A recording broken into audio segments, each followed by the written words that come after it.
Chapter 60. In France. The first fear of the King of England, Charles I, on learning of the death of the Duke, was that such terrible news might discourage the Rochellais. He tried, says Richelieu in his memoirs, to conceal it from them as long as possible, closing all the ports of his kingdom, and carefully keeping watch that no vessel should sail until the army which Buckingham was getting together had gone, taking upon himself, in default of Buckingham, to superintend the departure. He carried the strictness of this order so far as to detain in England the ambassadors of Denmark, who had taken their leave, and the regular ambassador of Holland, who was to take back to the port of Flushing the Indian merchantmen of which Charles I had made restitution to the United Provinces. But as he did not think of giving this order till 5 hours after the event, that is to say, till 2 o'clock in the afternoon, 2 vessels had already left the port, the one bearing, as we know, Milady, who, already anticipating the event, was further confirmed in that belief by seeing the black flag flying at the masthead of the Admiral's ship. As to the second vessel, we will tell hereafter whom it carried, and how it set sail. During this time nothing new occurred in the camp at La Rochelle. Only the king, who was bored as always, but perhaps a little more so in camp than elsewhere, resolved to go incognito and spend the festival of St. Louis at Saint-Germain, and asked the cardinal to order him an escort of only 20 musketeers. The cardinal, who sometimes became weary of the king, granted this leave of absence with great pleasure to his royal lieutenant, who promised to return about the 15th of September. Monsieur de Treville, being informed of this by his eminence, packed his portmanteau, and as, without knowing the cause, he knew the great desire and even imperative need which his friends had of returning to Paris, it goes without saying that he fixed upon them to form part of the escort. The 4 young men heard the news a quarter of an hour after Monsieur de Treville, for they were the first to whom he communicated it. It was then that D'Artagnan appreciated the favour the cardinal had conferred upon him in making him at last enter the musketeers, for without that circumstance he would have been forced to remain in the camp while his companions left it. It goes without saying that this impatience to return toward Paris had for a cause the danger which Madame Bonacieux would run of meeting at the convent of Bethune with Milady, her mortal enemy. Aramis, therefore, had written immediately to Marie Michon, the seamstress at Tours, who had such fine acquaintances, to obtain from the Queen authority for Madame Bonacieux to leave the convent, and to retire either to Lorraine or Belgium. They had not long to wait for an answer. 8 or 10 days afterward, Aramis received the following letter. My dear cousin, here is the authorization from my sister to withdraw our little servant from the convent of Bethune, the air of which you think is bad for her. My sister sends you this authorization with great pleasure, for she is very partial to the little girl, to whom she intends to be more serviceable hereafter. I salute you. Marie Michon. To this letter was added an order, conceived in these terms. At the Louvre, August 10th, 1628, the superior of the convent of Bethune will place in the hands of the person who shall present this note to her the novice who entered the convent upon my recommendation and under my patronage. Anne. It may be easily imagined how the relationship between Aramis and a seamstress who called the Queen her sister amused the young men. But Aramis, after having blushed 2 or 3 times up to the whites of his eyes at the gross pleasantry of Porthos, begged his friends not to revert to the subject again, declaring that if a single word more was said to him about it, he would never again implore his cousins to interfere in such affairs. There was no further question, therefore, about Marie Michon among the 4 musketeers, who, besides, had what they wanted. That was the order to withdraw Madame Bonacieux from the convent of the Carmelites of Bethune. It was true that this order would not be of great use to them while they were in camp at La Rochelle, that is to say, at the other end of France. Therefore D'Artagnan was going to ask leave of absence of Monsieur de Treville, confiding to him candidly the importance of his departure, when the news was transmitted to him as well as to his 3 friends, that the king was about to set out for Paris with an escort of 20 musketeers, and that they formed part of the escort. Their joy was great. The lackeys were sent on before with the baggage, and they set out on the morning of the 16th.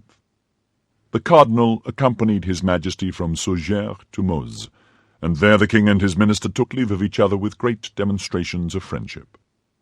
The king, however, who sought distraction while travelling as fast as possible, for he was anxious to be in Paris by the 23rd, stopped from time to time to fly the magpie, a pastime for which the taste had been formerly inspired in him by Delaines, and for which he had always preserved a great predilection. Out of the 20 musketeers, 16, when this took place, rejoiced greatly at this relaxation, but the other 4 cursed it heartily. D'Artagnan, in particular, had a perpetual buzzing in his ears, which Porthos explained thus: "A very great lady has told me that this means that somebody is talking of you somewhere." At length the escort passed through Paris on the 23rd, in the night. The king thanked M. de Tréville and permitted him to distribute furloughs for 4 days, on condition that the favoured party should not appear in any public place, under penalty of the Bastille.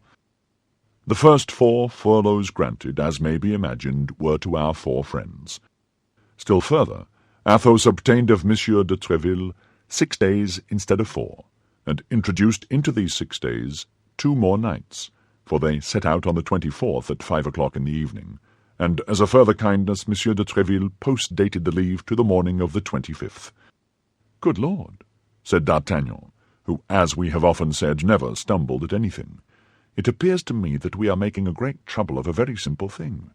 In 2 days, and by using up 2 or 3 horses, that's nothing. I have plenty of money. I am at Bethune. I present my letter from the Queen to the Superior, and I bring back the dear treasure I go to seek, not into Lorraine, not into Belgium, but to Paris, where she will be much better concealed, particularly while the cardinal is at La Rochelle. Well, once returned from the country, half by the protection of her cousin, half through what we have personally done for her, we shall obtain from the Queen what we desire. Remain, then, where you are, and do not exhaust yourselves with useless fatigue. Myself and Planchet are all that such a simple expedition requires." To this Athos replied quietly, "We also have money left, for I have not yet drunk all my share of the diamond, and Porthos and Aramis have not eaten all theirs. We can therefore use up 4 horses as well as 1. But consider, D'Artagnan," added he, in a tone so solemn that it made the young man shudder, "consider that Bethune is a city where the cardinal has given rendezvous to a woman who, wherever she goes, brings misery with her. If you had only to deal with 4 men, D'Artagnan, I would allow you to go alone. You have to do with that woman. We 4 will go, and I hope to God that with our 4 lackeys we may be in sufficient number." "You terrify me, Athos," cried D'Artagnan. "My God, what do you fear?" "Everything," replied Athos. D'Artagnan examined the countenance of his companions, which, like that of Athos, wore an impression of deep anxiety, and they continued their route as fast as their horses could carry them, but without adding another word. On the evening of the 25th, as they were entering Arras, and as D'Artagnan was dismounting at the Inn of the Golden Harrow to drink a glass of wine, a horseman came out of the post-yard, where he had just had a relay, started off at a gallop, and with a fresh horse took the road to Paris. At the moment he passed through the gateway into the street, the wind blew open the cloak in which he was wrapped, although it was in the month of August, and lifted his hat, which the traveller seized with his hand the moment it had left his head, pulling it eagerly over his eyes. D'Artagnan, who had his eyes fixed upon this man, became very pale and let his glass fall. "What is the matter, monsieur?" said Planchet. "Oh, come, gentlemen, my master is ill." The 3 friends hastened toward D'Artagnan, who, instead of being ill, ran toward his horse. They stopped him at the door. "Well, where the devil are you going now?" cried Athos. "It is he!" cried D'Artagnan, pale with anger, and with the sweat on his brow. "It is he! Let me overtake him!" "He? What he?" asked Athos. "He, that man." "What man?" "That cursed man, my evil genius, whom I have always met with when threatened by some misfortune. He who accompanied that horrible woman when I met her for the first time. He whom I was seeking when I offended our Athos. He whom I saw on the very morning Madame Bonacieux was abducted. I have seen him. That is he. I recognized him when the wind blew upon his cloak." "The devil," said Athos musingly. To saddle, gentlemen, to saddle. Let us pursue him, and we shall overtake him." "My dear friend," said Aramis, "remember that he goes in an opposite direction from that in which we are going, and that he has a fresh horse, and ours are fatigued, so that we shall disable our own horses without even a chance of overtaking him. Let the man go, D'Artagnan. Let us save the woman." "Monsieur! Monsieur!" cried a hostler, running out and looking after the stranger. "Monsieur, here is a paper which dropped out of your hat. Eh, monsieur? Eh?" "Friend," said D'Artagnan, "a half pistole for that paper."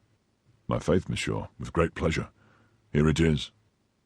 The hostler, enchanted with the good day's work he had done, returned to the yard. D'Artagnan unfolded the paper. "Well?" eagerly demanded all his three friends. "Nothing but one word," said D'Artagnan. "Yes," said Aramis, "but that one word is the name of some town or village." "Armentières," read Porthos. "Armentières. I don't know such a place." "And that name of a town or village is written in her hand," cried Athos. Come on," said D'Artagnan. "Let us keep that paper carefully. Perhaps I have not thrown away my half pistole. To horse, my friends, to horse!" And the four friends flew at a gallop along the road to Bethune.